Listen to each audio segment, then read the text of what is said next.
আজকে বানাবো চানা পালং। তার জন্য এখানে কিছুটা চানা নিয়েছি। কাবলি চানাটা একটা আলু দিয়ে 5-6টা সিটি দিয়ে সেদ্ধ করে নিয়েছি।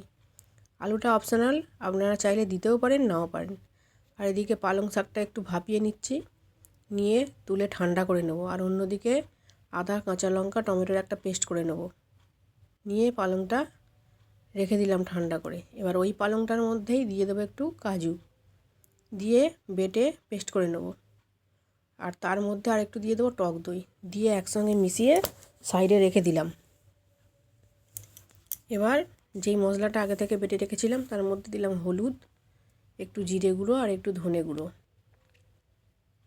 এবার গোটা গরম মশলা ফোড়নে